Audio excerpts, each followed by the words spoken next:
What did you come into the company doing? Well, it's funny that you ask that because I came into the company. I actually, am super young, started working with another company before Beam.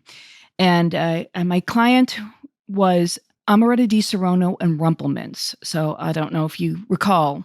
Oh, I can recall some Ruppelment shots back in college. I can Yes, so recall the that. Match the Tattoo campaign, that was mine. I'm so proud. So my client who worked on those brands moved over to Beam, and she was working on De Kuyper. And I don't know if you know De Kuyper. It's a cordial, and that family has been making spirits since 1695 out of the Netherlands.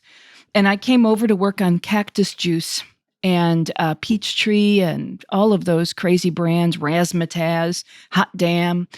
And I came in to do the Cactus Juice Desert Volleyball Tournament. You can imagine an entire summer, 12 beaches, a camel. We brought a camel on a beach.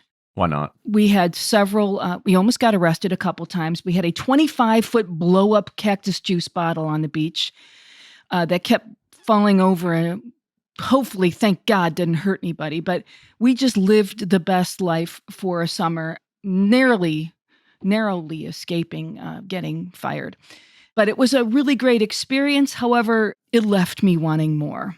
So I came over, I worked on that business. I don't know how that could leave you wanting more. That sounds like an all-American summer right there. Well, it was an all-American summer, but let me just tell you, it was a great tasting margarita schnapps cactus juice. It really was. But I think I gained 20 pounds that summer, just drinking all of these crazy shots. And every weekend we were on a different beach. And I know it sounds like a dream for a young person, but honestly, I was done by the end of that. I know how great the De Kuyper brand name was, and I felt like this wasn't doing what it needed to honor the past legacy of that business. And it just so happened at that same time that I was doing that tournament, that was my first year at Beam, I went to a tasting with Booker Noe. They had just introduced Booker's bourbon. Well, they had introduced Booker's to distributors back in the late 80s. Distributors got those as gifts for the holidays, and it was really, really well received. And Booker came into Deerfield, Illinois, which is where our offices were at that time, and he did a tasting. And he talked about the Beam family. He talked about his history. And that's when I realized that's where I want to go. That's the honor of history. That's bringing to life a legacy, right? A true legacy. So I stayed on Cactus Juice for 1 year, and then I understood that Booker was looking for a brand manager.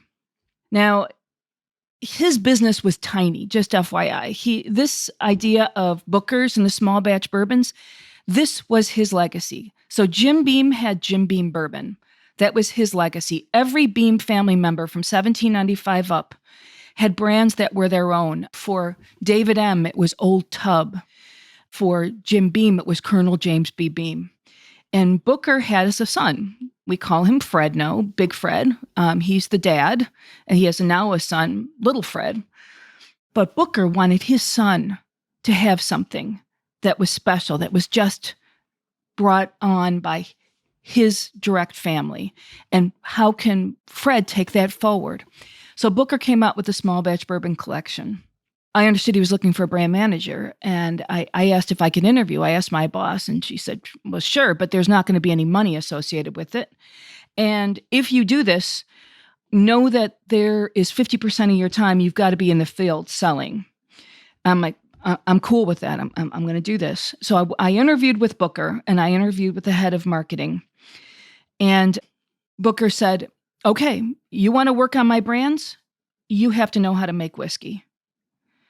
And my boss was like, you don't need to know how to make whiskey to market it. And Booker said, horse feathers, but not that word. It's like you got a devil on one shoulder, an angel on the other. You don't know who to listen to. Yeah. Well, I knew I was going to listen to the patriarch of the family. That's for damn sure. I went back to my boss and I'm like, he really, if I want this job, I'm going to have to go down to Kentucky and learn to make whiskey. We agreed to do this. And I agreed that to take a non-traditional marketing role. So in the past, I was doing all kinds of marketing plans and I was building promotions. In this case, it was all about learning the craft of whiskey to better understand how to talk about whiskey. He really felt like you could not express the truth of a brand unless you understood all the pieces that made it, including the people, which was really interesting. I'd never thought about it that way, and that I'm very fortunate that I was able to learn under him.